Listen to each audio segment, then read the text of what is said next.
Hello, it's Sarah again, and in today's video we are going to talk about what makes for good writing.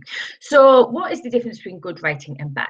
So for me, bad writing is just that blah blah blah, that I'm a therapist, I can help with X, Y, and Z. For me, that's not writing, that's just handing your business card over. That isn't making any sort of connection or any sort of effort, because what clients, yes, you're the therapist, what clients want is they want to know that you want to work with them. So sitting back and just expecting clients to come to you, which is why I do, doesn't work.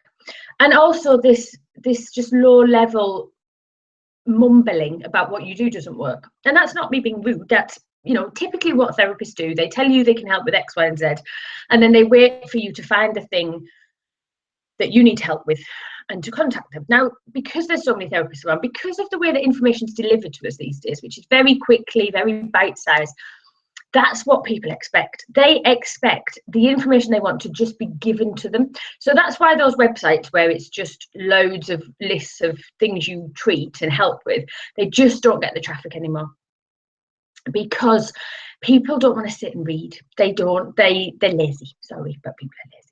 They want to find that information and be given it.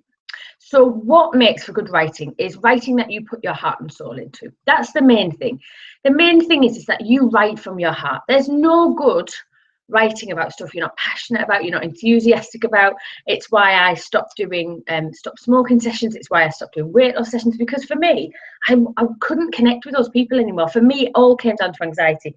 Now it all comes down to therapists. I connect with therapists because I remember what it was like to be in that place. I remember how much I struggled to build a business, and I don't want that for anyone else. So that's my heart. That's where it comes from. That's why a really good place to start writing, whether you share it or not, is your why. Why are you doing what you're doing? What brought you here? What is your story? Often when we start with that, we realize how much our story is like those of the clients we're attracting. For me, I was anxious. I helped anxiety clients. Then I was a struggling therapist who then helped struggling therapists. So you can see it's not always the case, but 90% of the time you'll find bits of your story reflected in those clients that you work with. So that's a good place to start. So that could be your homework after this. Your why. Why are you here? Why do you do what you do? Why do you love what you do? People want to feel your passion. They want to feel your enthusiasm. They want to feel sure that you know what you're doing. So if you're sat there going, hello, I'm Sarah, I'm a hypnotherapist, I can help, that isn't giving them any passion, any enthusiasm. But sitting there telling someone that you helped someone last week who's had anxiety for 50 years, which is what I once did, a whole lifetime of anxiety gone in 4 sessions. That sort of enthusiasm brought me clients. So the first thing that makes good writing is to write from here. If you can write from here and fill your writing with passion, you're 90% of the way there, because that's what starts your writing journey. When you feel passionate about something, it's much easier to write about. I've written about some really dull things in my time: teachers' pensions. Yeah, that was probably the worst. Teachers' pensions did not set off the passion in my belly, and so I really struggled to write it. So the first thing is write from the heart. The second thing is to listen. So if you listen, you'll hear what people want to know. So you can ask questions on your Facebook page, you can do a video, but you can sit in a coffee shop or at the bus stop or at the swimming pool while you're watching the kids have a swimming lesson, and you'll hear things that people are saying that you can use as content. Now, that's not you saying, oh, I heard a lady at swimming, because that will backfire on you. But taking those conversations and snippets of information and just phrases people are using and putting that into your text, into your writing, makes it real.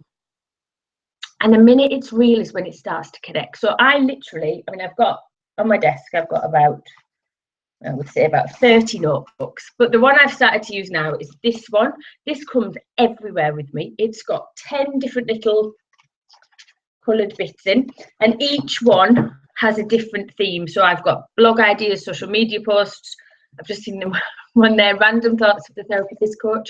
I've got pages for book ideas and content for my book. I've got video ideas, and some of those will just be ideas that move around, and there's no, it's not set in stone. But what it allows me to do is it allows me to listen and then write it down so I don't forget. I'll often hear something and then think about it the next day while I'm in the shower.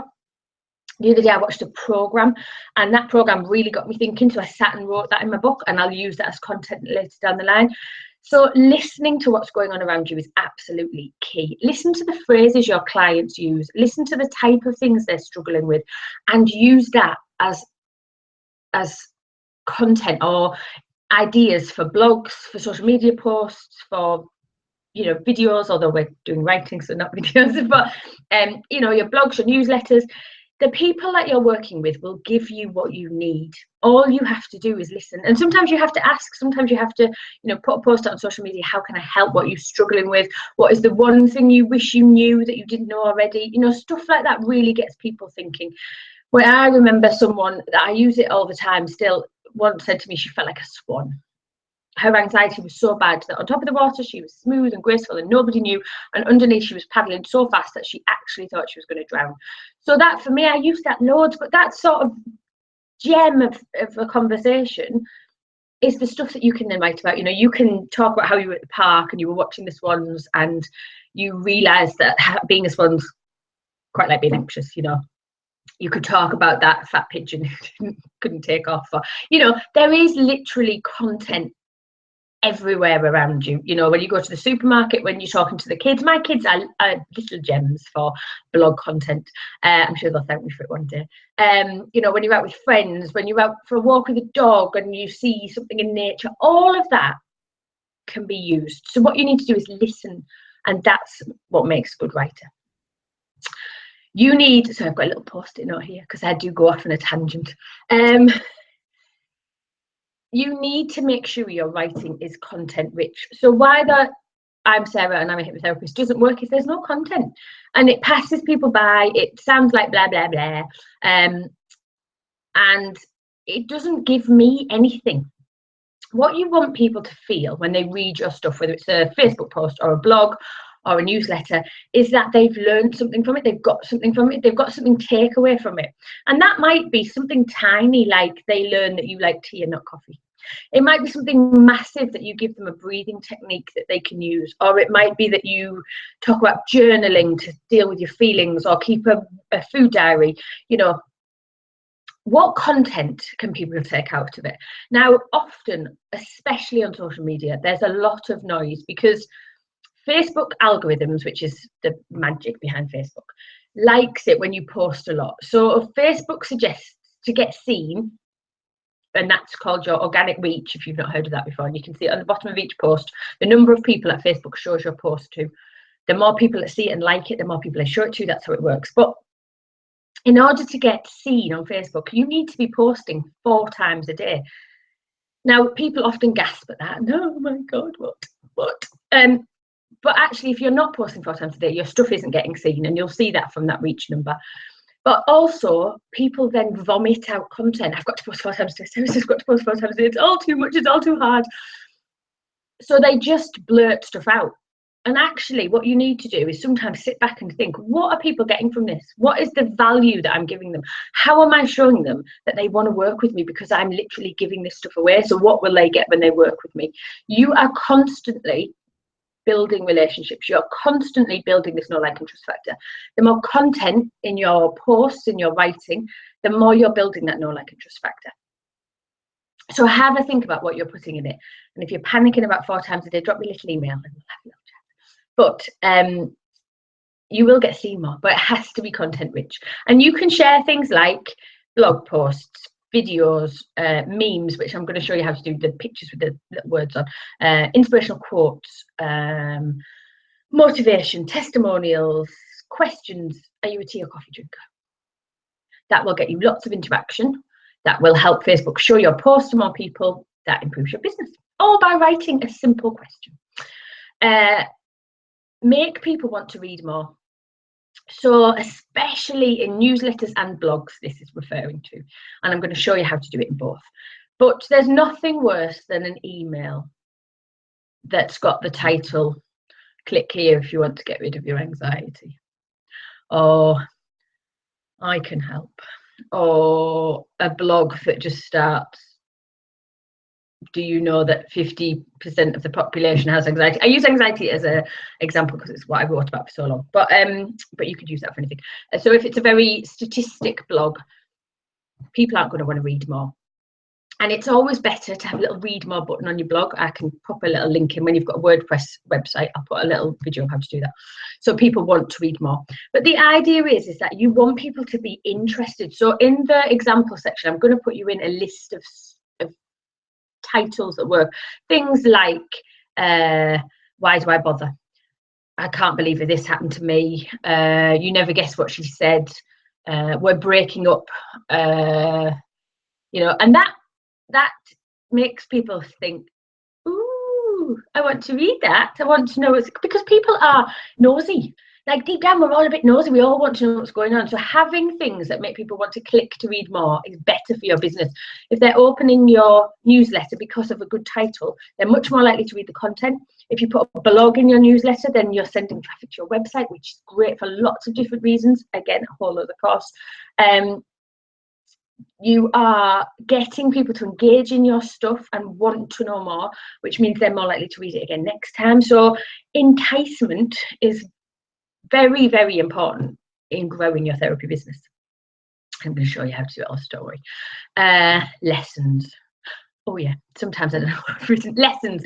So in your writing, what lessons can people take away from it? Again, it's back to content, but especially with blogs, you know, what can they learn from it? What can they take away from it? What can they use for themselves? So is there a lesson you can build into that fat pigeon who couldn't fly, or that swan who's paddling like mad? What lesson can you put into it? Often, you know, people feel like they're very on their own in their thing. So although it might be a very common thing and you work with it all the time, they might feel very alone. So by sharing things like that and by showing the lesson, what you're doing is saying, here's a giant virtual hug. You're not on your own, which can be massively, massively helpful for that person in that moment. And then they're much more likely to want to know more and want to work with you. What you're ultimately doing with all of this is showing up in front of people, showing them they can know, like, and trust you, and showing them a way to your diary. Through each of these steps, you're taking these people on a journey to your diary. People won't just jump in from a social media post. You have to blog, you have to have the freebie, you have to have the newsletter, so that you're constantly and consistently building this relationship. And have a little proofread. That's more for me than you.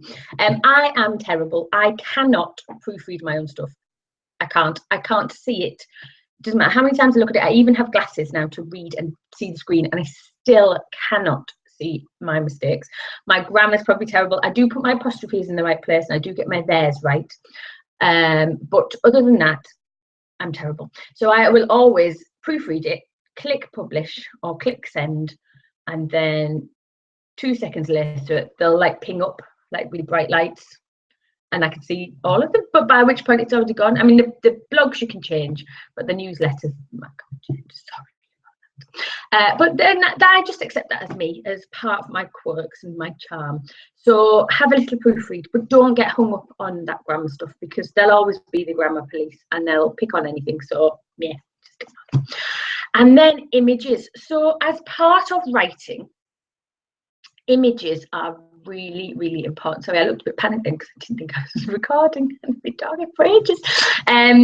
Images are really, really important. So people often will stop for an image before they'll stop for text. So yes, text posts are great, but they're actually great, more great, if you put emojis in them, because again, that little bit of image makes people go, ooh. But using striking images will help your writing stand out. And I'm going to show you how to do that in a different video. But it's just to say that images are really important in writing. Some people are very, very visual. I'm not. I'm blind as a bat when I close my eyes. I can't see anything in my head. I don't have images, and I know it's weird for a hypnotherapist, but it's true. But I don't really notice images. I always notice text. But most people notice images first. So having an image with your blog as the featured image is really important, because when you then share your blog link, the magic of the internet pulls that picture with it, so it will have that image there. Having images in your news feed. So I would say at least once a day, when you're posting on Facebook 4 times a day, at least once or twice a day, use an image with text on. That will help your business start to stand out. So yes, we're focusing on writing, but I'm going to do some stuff on images because they are as important as the words. So finding images that stand out, finding images that are different, not your standard therapy ones, you know, head in hands, cogs turning, stepping stones. Sorry if anybody's using them, but they tend to blend in a bit much now. We're looking for stuff that's bright and colourful and stands out, and that fits in with your message and fits in with the people you're talking to in your niche that I hope you've gone and worked out.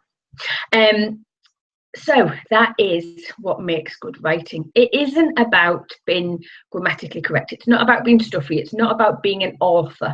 It's about being a passionate writer. And for me, that's very different. For me, that allows me to say what I'm thinking, write the way that I talk, write quite naturally and casually. And like I keep saying, and I am going to keep saying it, it will get easier. Grab a notebook, grab a pen, you know, write down 10 things you could blog about, write down some social media post ideas. When you start to write, it's like a gate opens. Sometimes the gate's a bit rusty and sticks and needs a bit of oil. That's fine. That just means you need to write more and more and more so you're more comfortable. You know, write some blogs and don't publish them.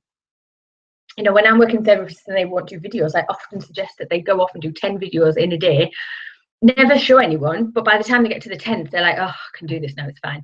It's the same with writing. The more you immerse yourself in it, the more you do it, the easier that pen will flow, the typewriter will work, if you've got a typewriter. The easier those words come out of you, the more you can connect with those people and know what they're struggling with and know your solution, then you find it much easier to write.